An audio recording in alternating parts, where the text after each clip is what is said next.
Just under 2 months ago now at St James's Park, Newcastle played their last home game of the season, beating Arsenal 2-0 in what was without a doubt their best performance of the entire season.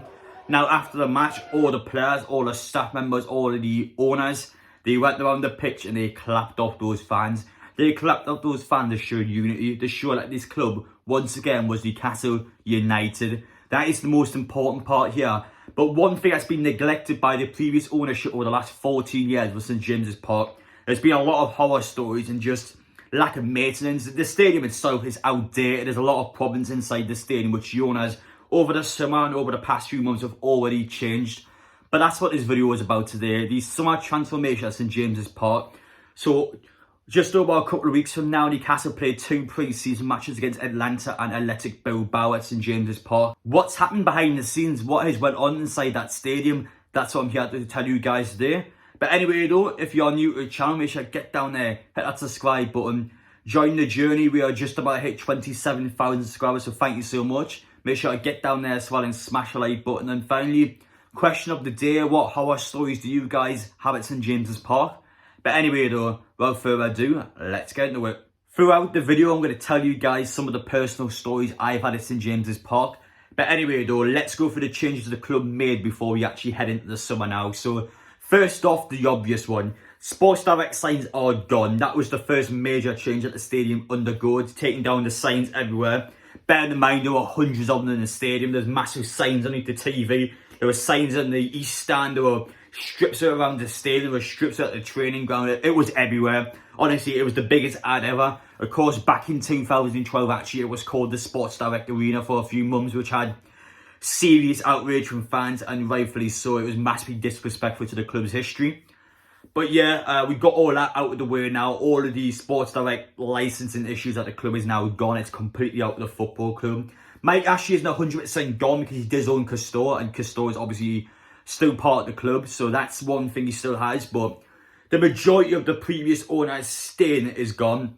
As well as that, Shearer's Bar is back. After 8 years of it being called 9 Bar, it was originally Shearer's Bar and it got changed to 9 Bar because Mike Ashley believed that the bar wasn't making enough money because of its name. I mean, if I was Alan Shearer, I would have been livid when I heard that excuse. What a pile of rubbish that is.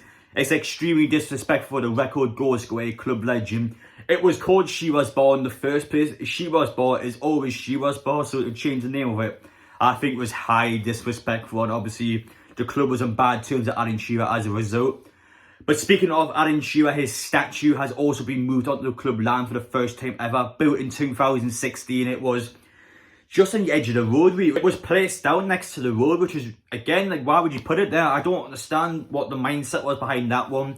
But it's great to see the owners put this statue right next to Bobby Robson. When you guys go into St James's Park, you know exactly where the statue is. It stands out. A lot of people, I've seen so many people go there now and take pictures next to that Shearer statue because people get excited now. It's something new. It's where it should be. And around the outside of the stadium as well, there's been a lot of refurbishment. So there's been a lot of cleaning out. Especially around the outside of the stadium, it's quite grim in places. A lot of dirt. A lot of areas seem to be quite just out of colour. And that's due to the, of course, the UK weather has just been untouched for years, if not decades. So there's been a lot of cleaning out of the stadium on the outside, which is, again, something that needed to happen. St James's Park is a fantastic stadium. We can't be having little bits of just crap everywhere. It has to be cleaned out, which it has, thankfully. Now, onto the exciting part. What can Newcastle United fans expect when going into St James's Park next season? There's been a lot of TLC done inside the ground over the summer. So, anyway, let's start to talk about the little nicks and bobs first before we get into the bigger things. So, first off, the TVs. Anyone that's even looked at a TV inside St James's Park will know that they're tiny. They're really small.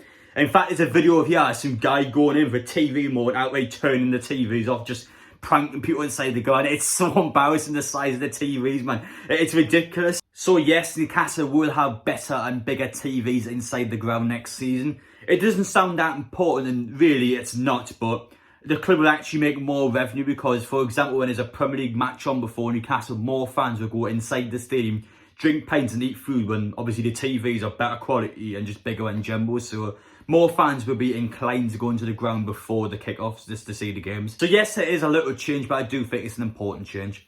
Now, this one is an important change. Hygiene. And in this case, in particular, the toilets. Now, obviously, I'm going to tell you some pretty bad stuff here, so as a heads up. If you've been inside the toilets at St James's Park, I mean, just like the majority of football stadium, it's not pleasant.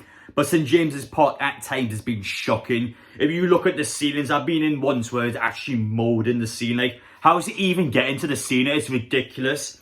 So around the toilets itself, obviously when people are drunk, they're missing the toilet seat, so it's all over the floor.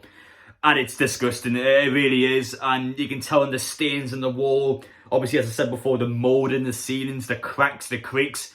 It hasn't been touched in years. The maintenance there is just abysmal. So next season, obviously, it'll be done out. I imagine on a weekly basis, they'll be making sure they keep it in top condition, hopefully. Because, I mean, what do I say? It's basic hygiene, and it obviously could have some serious health and safety issues in the future. But yeah, the club has dealt with all that, obviously. And, I mean, what do I say? It's shocking that hasn't been done before the takeover. One of the things that's been going around quite a bit on the internet regarding St James's Park is about the pints at St James's Park next season. So a lot of people are claiming that it's going to be similar to Tottenham, where the exact same actually, where the pints come up from underneath the tail and just shoot up into the glass. If you've ever been to Tottenham Stadium before, it is a sight to behold. It is incredible. The technology behind that is just astonishing. But I'm not entirely sure I believe it though, because the difference between Tottenham Stadium and Newcastle Stadium is that Tottenham makes its own beer inside the stadium, whereas Newcastle just have hundreds of kegs just kind of just dumped in next to the main entrance. So I don't know exactly the technology, if you can just stick a keg underneath and that would work. But yeah, I'll tell you a horror story about the pints actually. So once I was inside the Gallagher end, so I was there for a pre-season friendly, I think, and a half day I went down to get a pint. But instead of pouring the pints out of the draft, what they did was they actually already had the pints pre-poured and they stuck them underneath the table. So like 20-minute, 30-minute old drinks, just hundreds of them just stuck underneath the table. So we were just lukewarm and just crap when you were drinking. I mean, how is that even allowed in a football stadium? Just hundreds of drinks just stored underneath, just becoming warm in it. I mean, you pay like £5.50 for a pint. It's not even properly from the draft. I couldn't believe that one. That one really ticked me off when I had that drink. It was just shocking. But yeah, again, I don't know if that one's true, but if it is true, then that's incredible. I really do like the pints that get poured up from the bottom. It's class to see. I love seeing them. Another basic change, someone we have already seen inside Shearwash, but I expect to take place inside St James's Park, is new flooring. That's simple. When there's tens of thousands of people going inside a football stadium, yes, over time the flooring would take wear. There'll be all sorts of stains on the floor. That's just natural. That's not really the club's fault, to be fair. But obviously, eventually you do need to change the flooring. And I can imagine that flooring in the past would have been there at least 10 years, I honestly believe. Again, just like everything else at the football club, just completely over the owner's head. Never thought about it at all. But now we have owners who care, owners who want to see the best out of its football team, who want to give the fans the best experience on a match day, especially the women's team playing now as well. That's more matches, and as well as that, Newcastle's team is better, so chances are we're going to win cup games. And then there'll be more matches at St James's Park, so there's a lot of work that needs to be done. St James's Park is going to be quite heavily based, and I mean, basic, but again, needs to be done. And finally, let's talk about the big one now, the signage. So there was a leaked picture that's been going around Twitter, I think it was about a month ago now. But obviously thousands of Newcastle fans have seen this already, that the club has actually put new signage above the bars. So it's different chance of different Newcastle United chance to, it's sort of uniting the club with the fan base, which is really clever. Again, under the previous ownership, you would never ever see this sort of unity, but now the club is directly sort of following up on fan chants and obviously having stuff around the stadium dedicated to them. I don't think it's anything dedicated to players. I think it's just more of the club's history and the club's sort of heritage more than anything else. As I say, there's a city landmark, stuff like that, which you can of course see in the away kit. But yeah, it's kind of uniting everything together, which is what fans have just been just sort of drooling for decades now. There's just never really been that sort of connection between the club and the fans. The club's always sort of been on top of the fans. It has never really been that kind of level-headed thing, which I think the club is trying to aim for now. In a few years, for example, when bigger changes may start to take place, which could divide fans. So yeah, I think it's good to get everyone obviously on board with the club. I think especially with St James's Park, we have a lot of problems with it. Our biggest problem with that stadium is there's too many fans. There's a lot of problems with extending it. I think eventually I will make another St James's Park video about the extension and getting into all that nitty-bitty stuff. But for now, though, it's just about what's happened to the stadium over this summer, what you guys can expect when you go back in a few weeks' time. So yeah, a lot of work's been done. No, there's no new stand or anything crazy like that, of course, but As more has been done than you think, though. I think a lot of people go back in to expect everything to be the same. That's not true, though. There will be quite a few new things. You see all these things where, if you have a look at them on the wall, you might go, "Oh, you know what? That's new." But just simple things, really, things that should have already been done. But again, the owners care. They don't have to do that at all, but they want to because they know what's best for this football club.